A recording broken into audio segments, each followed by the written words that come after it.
Welcome, I'm Gina Ray Foster. I direct the Teaching and Learning Center here at John Jay College of Criminal Justice, and today I'm delighted to introduce the third episode of our Spotlight podcast series, Drama, Trauma, and Mayhem, Engaging Students and Faculty with Capacity and Time. Today we have three faculty members from our Percy, Ellis, Sutton Sikh Department, Assistant Professor Erica King-Toler, Associate Professor Schevaletta Alford, and Assistant Professor Wendy Johnny.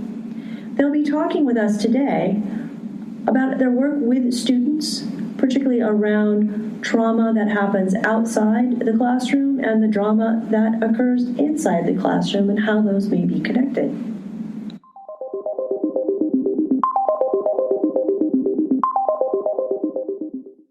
To begin our discussion, I'd like us to do some quick self-introductions and share a little about who we are and why we're teaching college students in particular.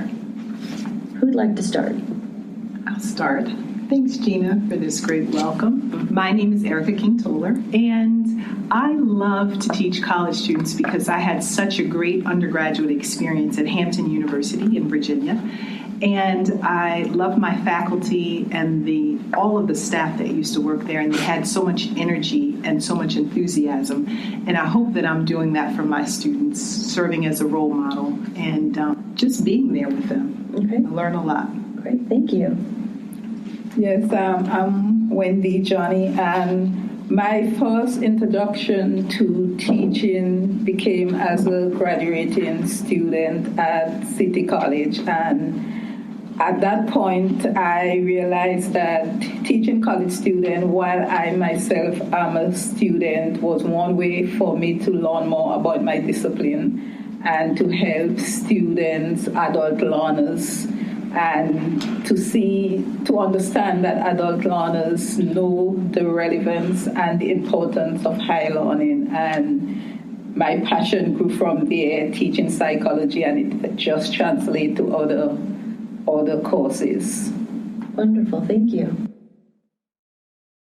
I'm Chevy Alford, and the thing that really motivated me to teach the undergraduates, or graduate students actually, is the fact that they're on the cutting edge. The little people, elementary, junior high, high school students, they're interesting, but they are gathering knowledge.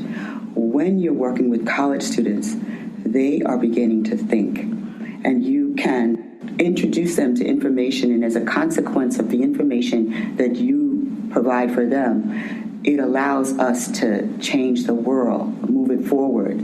So for me, the ability to work with college students is probably the greatest gift that anyone can have. Also, they keep you young. Amen to that.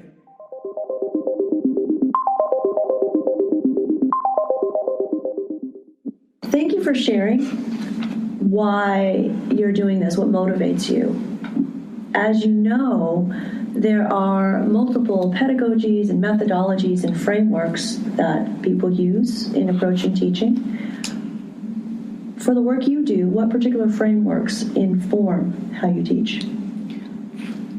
For me, particularly, I use an approach where students have to be actively engaging in the class. So that call for individual participation, group participation, student asking questions, seeking answer, come into class prepared. Mm-hmm. So that's basically what I use, that students have to be actively engaged and not passive learners.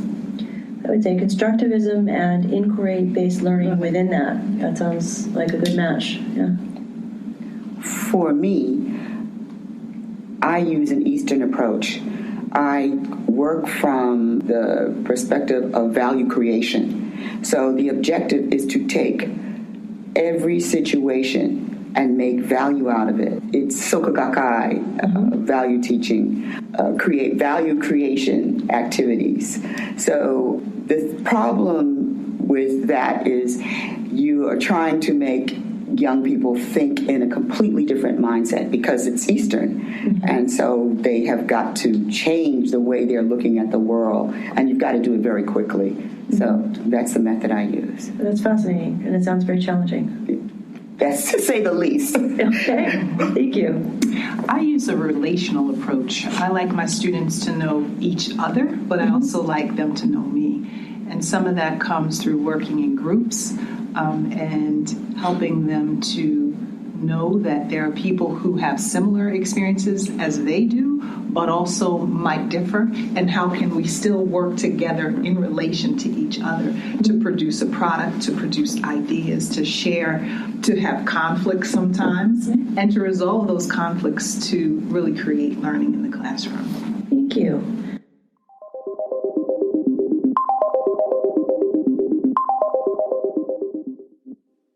Our topic today is about drama in the classroom and how that might be informed by trauma outside the classroom, and then how to respond. You come from such different methodologies, frameworks in teaching.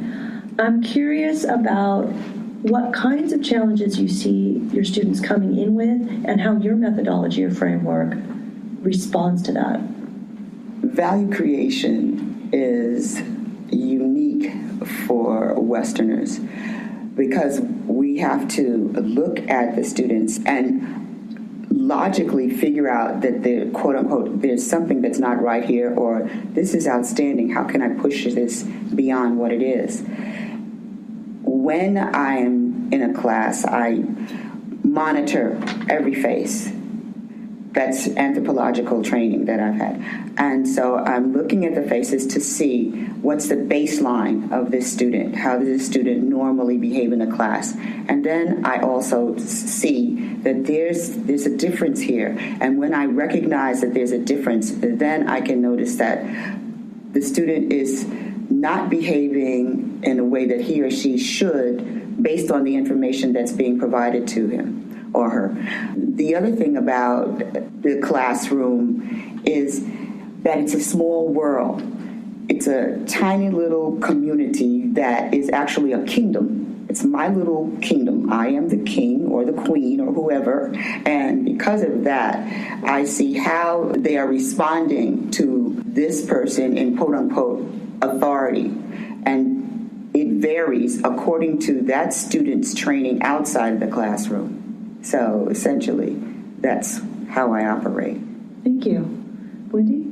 One of the things, again, back to active engagement, and most of our students, the fact that they are first-year students, they came out of high school and with this way of custom of doing things, of waiting for the last moment to do things. So they have an exam and they will wait and cram. That's something that they do in high school, and they try to do the same method about cramming. So one of the things that I try in order to help them minimize that stress of not waiting for the last moment is to have them start to work on their project at an early time in the semester. So I'll ask for weekly update as to where you're in the project, or give them guideline as to at this point in the semester, at week 3, I needed to submit this part of your presentation, the outline for your presentation. So that also will help minimize the stress. One of the things again is that these students, they do not know what to do with all of their time. So because in high school they have class back to back 5 days a week, in college now they only have 5 courses and they have all of this time, and that free time is often wasted, and then they end up now with all of these pressure and start to feel anxious and anxiety because they now have to be doing something that they should have done over a period of time. So in terms of it going back to active learning, letting them know that they are responsible for their work, and the grade that they get at the end of the semester is based on their performance. So that usually helps, and it also helps minimize the stress of telling them not to procrastinate, and how detrimental procrastination can be in terms of the grade they receive at the end of the semester. Thank you. So building on some of what Wendy has spoken about, we also look at students, I said I teach from a relational perspective, but we also know that students are placed in a context. We all are. And we look at 4 major life experiences that we consider as we're thinking about how they are in the classroom. So we look at the birth, aging, sickness, and death. So those 4 things, so if we look at birth, we're always talking about new beginnings and how things are starting. Birth could be the literal being born, but as students there each semester, they are born in our class. We begin with one student, but if they're learning and growing and relating to each other, they're growing. They're aging, we're all moving forward. The professor is also in this as well, because we don't always end where we start as learners and teachers. Aging is moving forward, growing up or wearing down. And then there are students who have, you asked about what kinds of things do we face in the classroom. Students who have chronic illnesses, there's aging and sickness that's going on there as well. Chronic asthma we might see, obesity, diabetes. These are all things that are present in our college population. And then death, endings and or change, both expected and unexpected, are also happening as the semester is going on. And those impact how we teach and how students learn. Thank you.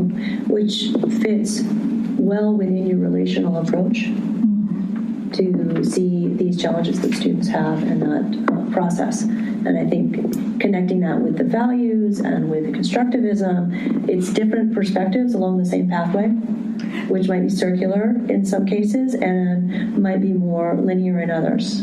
Yeah?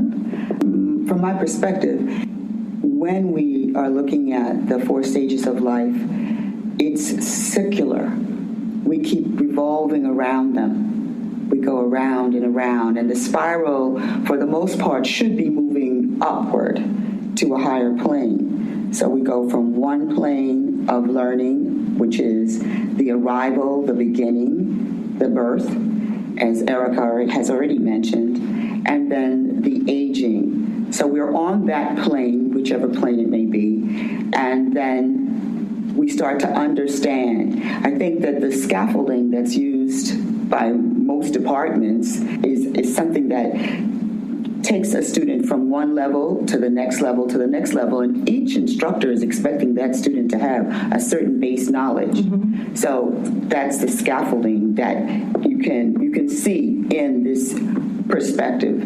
Then the sickness, when Erica was talking about, she was talking about physical sickness, health, but sickness can also be when we have not problems in our ability to comprehend and our ability to understand. And there's sickness with regards to when you are teaching and you find that it's not getting across. In a way, it's a form of sickness. What can I do to alleviate the suffering that I, as the instructor, am going through and that the student is going through because they're just, quote unquote, not getting it? I'm going to have to make some changes. And then the ending, the completion, the death, the transition. The concept of death from our perspective, the Western perspective, is usually some kind of we approach it from a negative point of view, but it's not. It's a stop.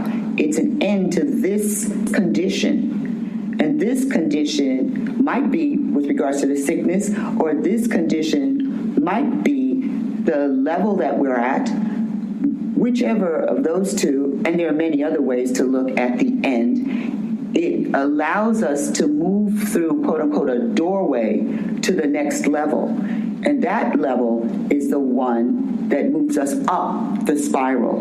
And so the main objective in a classroom is to move the student on to the next level. And when that's done properly, that is where you get the ability to create the next level of intellectuals who bring about change in society, who move society forward. Thank you.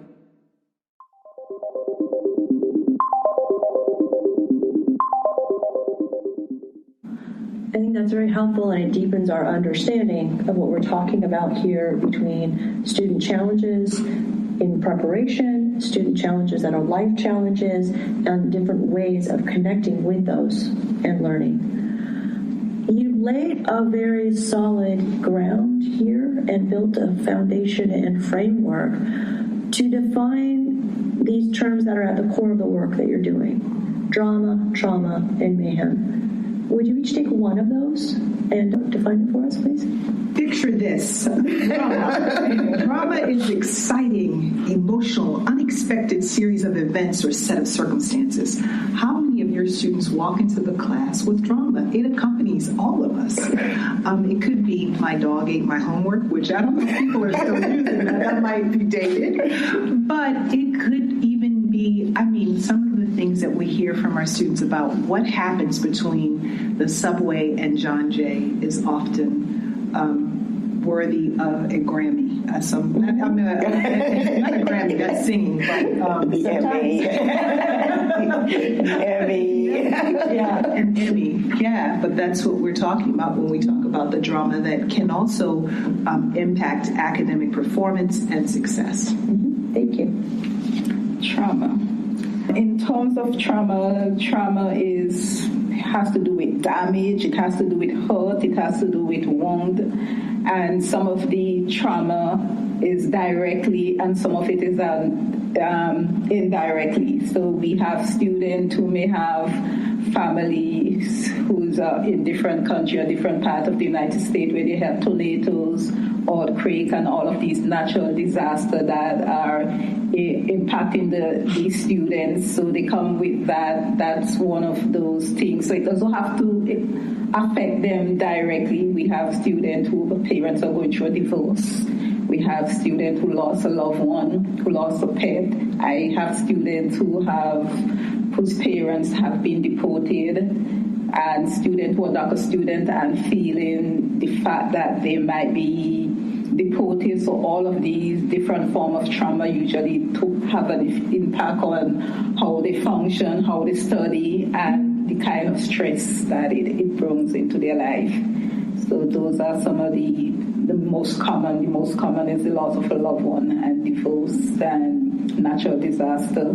And in other cases, some of students have anxiety about things that goes on other campus, like shooting, because I recall there was a shooting on a campus sometime, I believe in this last year spring, and two of my student parents did not want them to come to class. Oh, I'm sorry. It was a shooting somewhere around the facility of John Jay, and her mother did not want her to, one of the students said her mother did not want her to come to school because she was fearful. So all of these kind of things that these students are dealing with.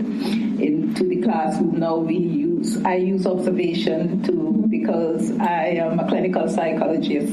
So most often I can detect some of the subtle signs that this student is dealing with something. Right. So I think that you're giving us a lot of great examples, and they connect so strongly with the drama that's going on. In my mind, trauma is related to the wounds that don't heal without outside support, versus the things that are kind of normal bruises and scratches that we don't have to give extra help, that we kind of know how to get through that. I don't know if that resonates with you. Yes, but it does. Right. So when our students are bringing all of these things in and they need extra support, that says something, which leads to mayhem often.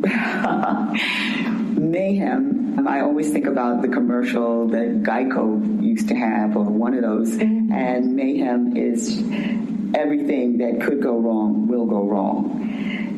The life of the student is so complicated by the many things that occur in society.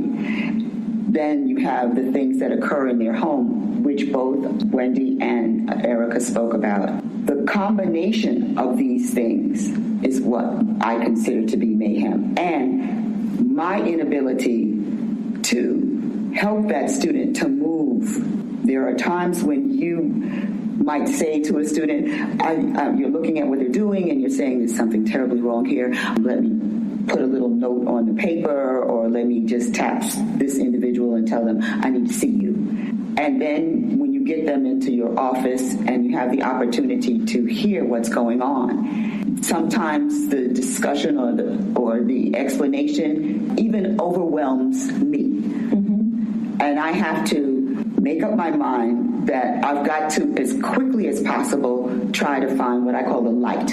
What in this situation is going to help me to direct that student towards, quote unquote, the light, so that that student can move forward and get out of mayhem. Because mayhem is something that it's unexpected I believe it's unexpected, or it could be expected when you have an illness and someone dies. But then when that is complicated by there's not enough money, or the student now has to go to work and didn't have to work before, or as Wendy was saying, the parent leaves, and so then I have to work because my mother can't afford to take care of the children by herself, and I have to take care of the children, and I still want to go to school. Having a number of layers. Yeah, layers. Right. Layers. Yes. Drama. Exactly.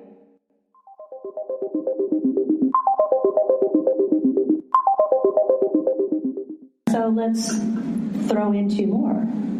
There are generational differences students bring in and then have with the faculty members, and there are cultural differences. Just to name two of the many large group identity factors, but those are two of the largest. Exactly. How did those, for you, play into the drama, trauma, and mayhem happening in your classes? Well, we were talking about this because some of it comes around language, the difference in the use of how students even communicate. Because as academics, we have a particular way of being and decorum, how we expect a classroom should run, and then we are faced with our students who are coming from another way of being and thinking and knowing. And so we were laughing because there were some things that we said our students will say to us, and Chevy helped me remember the word, and that's, stampede. Was it stampede? Or I'm thinking about dope, and I think of dope, and I'm thinking of drugs, and then that dope is something very wonderful. That's dope, and I'm like, okay. So language, the way in which we smack. I'm sorry, yes. Smack. That's not stampede. With smack. So what smack is positive. But it's a peculiar kind of positive because you're giving me smack. You're talking back, and so I guess it could be positive, but sometimes it's negative. And that's the one thing about the language that the young people use. There are so many different. Well, I guess when we go to Webster's, there's a lot of numbers and all of the different explanations, but they have so many explanations for the language that they use. And being older, I've heard words used different ways: cool, freeze, frigid, frozen, and they all have something to do with somebody being correct. Yes, conflict in communication is one of the biggest factors because in terms of the techno era, you have students using all of these shorter words and abbreviated form that someone from a generation may not quite understand. All of these, and so these can also cause conflict because with some students in the classroom, as Dr. King-Toler was saying, we expect a formal way of speech and a formal way of writing, and for these students, they are not adapt or do not want to do code switching, and they do not know how to navigate that way into say, well, when I'm in a professional setting as a classroom, this is the way I'm supposed to communicate versus when I'm hanging out with my friends.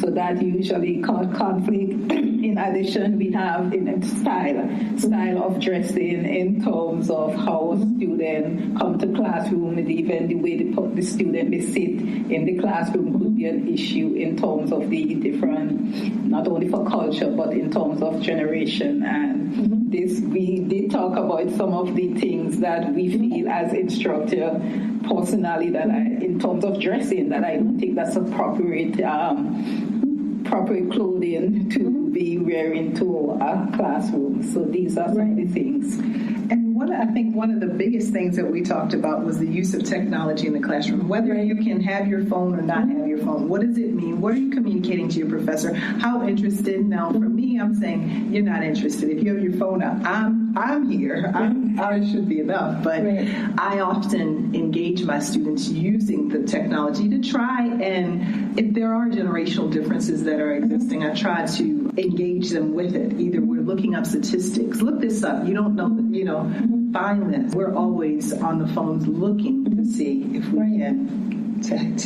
that technology. And I'm hearing from each of you that communication in various ways is one of the biggest challenges in generational and cultural navigation of the classroom, right?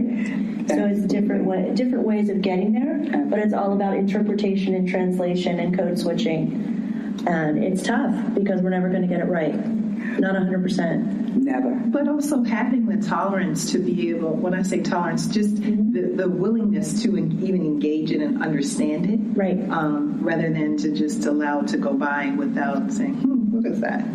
Yeah, I think that one thing I hear from you and that I continually am trying to get better at is the idea of being okay with the failure of an attempt to bridge gaps, because the attempt is what's important, the awareness is what's important, and the failure will teach us something about how to do it better the next time.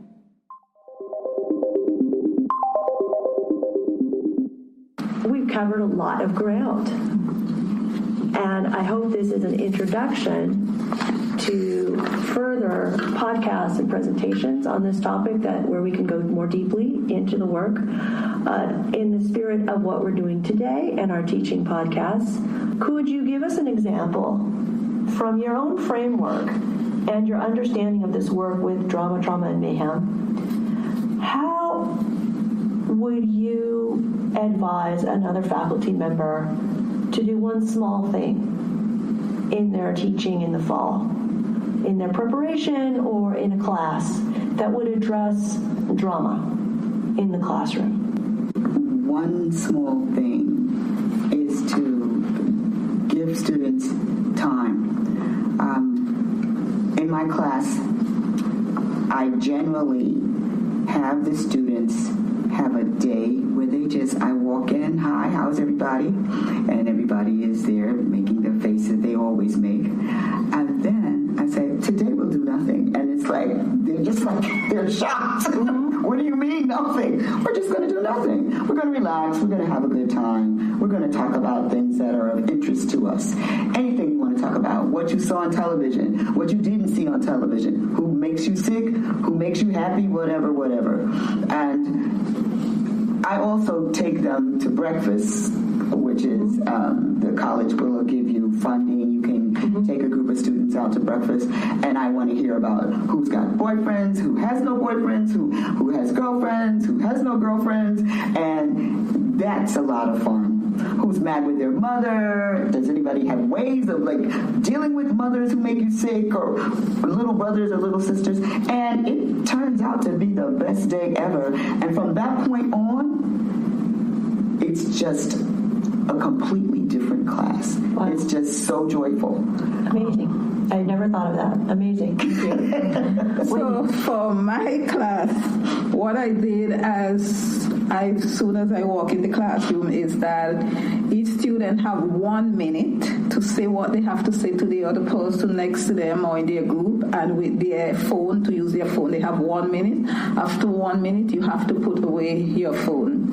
I also, based on what has gone on in our society, if there has been any kind of crime or any kind of traumatic event that taken place, the last time I saw them, we usually do a breathing session, and based on student body language, I'll say everyone sit up and we're going to take a moment and we'll do a little mindfulness session where students just breathe and relax and calm, all feet planted on the ground, and to get them in that free mind for whatever we are going to discuss that day. I feel more grounded just listening. Erica?